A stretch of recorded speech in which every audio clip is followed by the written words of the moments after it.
ですね、レベル5のブースに来ました。レベル5さんにこうね列が作られてて、これからシアターみたいなムービーを見て、このジュアーブルのねシールをもらって見てから遊ぶのかな。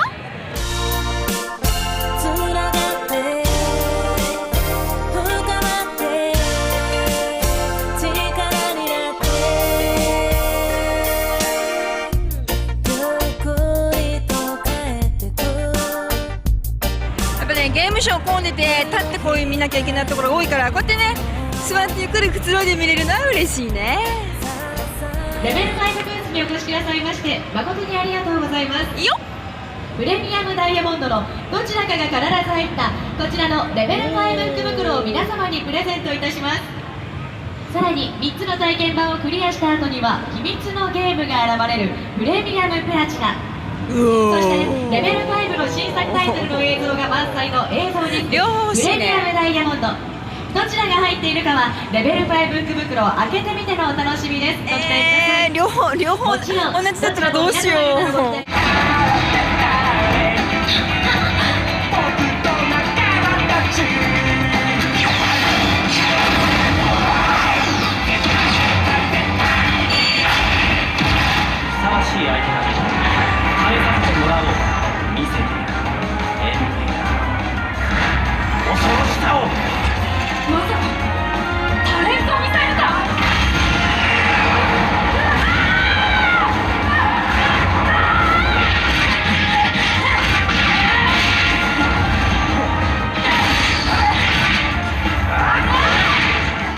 開いたよ。私は6番なのでまだ待ってましょう。どうぞ皆様ご自分の手でいらっしゃいますシールの番号と同じ番号のエリアへ。残り時間がない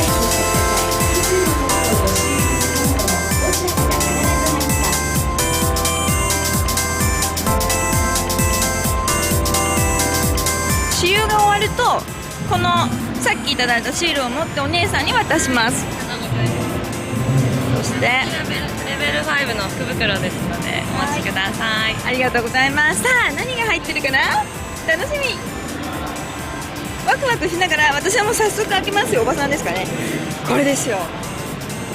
ザザン、体験版。今さっき遊んだね3作の体験版が入ってました。Voyons voir maintenant ce qu'il y a sur cette cartouche tant prisée. Un des projets phares de Level 5, enfin jouable au TGS, était Ni no Kuni Beyond Overworld. Réalisé en collaboration avec le studio Ghibli, ce RPG profite d'une réalisation plus que soignée.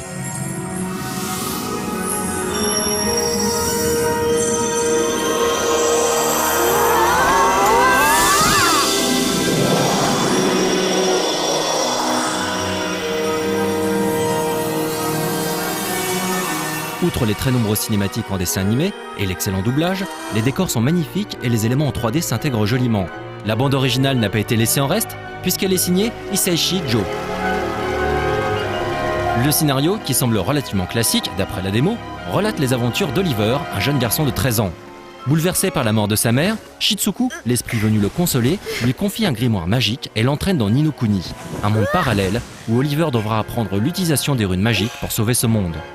Le game system reste pour l'instant relativement proche d'un RPG classique, avec des déplacements dans les environnements, forêts, villes, sur une carte du monde et des combats aléatoires. Ceux-ci se déroulent tour par tour et se montrent plutôt agréables.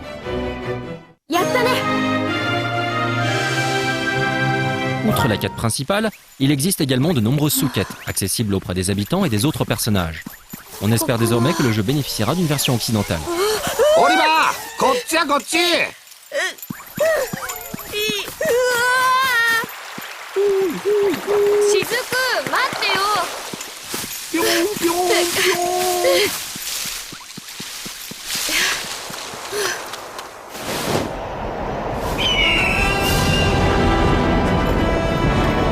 てや、ここが二の国や。お前たちの世界とは違うもう一つの世界なんや。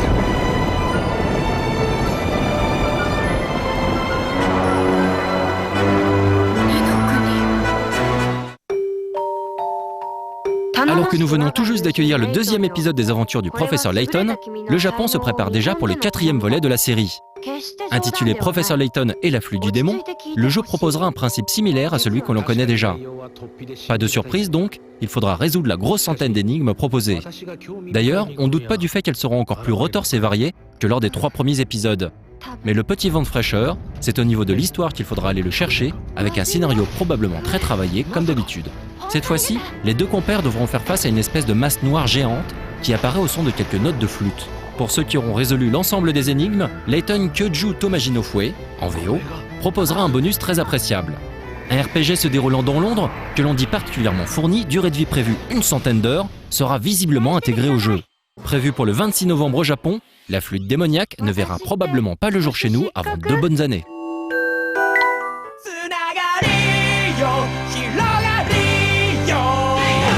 En combinant RPG et football, Level 5 avait réussi avec Inatsuma 11 à séduire le public japonais. Pour le 2e épisode de la série, il fallait taper plus haut, plus fort.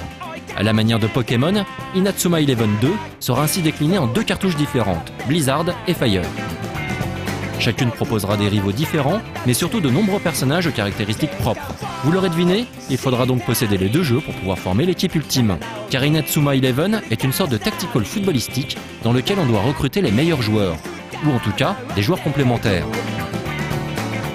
L'action, lors des matchs, se déroule un peu comme dans les premiers jeux Captain Tsubasa sur NES. On déplace les joueurs et lorsqu'ils en rencontrent d'autres, une petite cinématique se déclenche. La conclusion de l'action dépend ensuite des caractéristiques de chacun des protagonistes.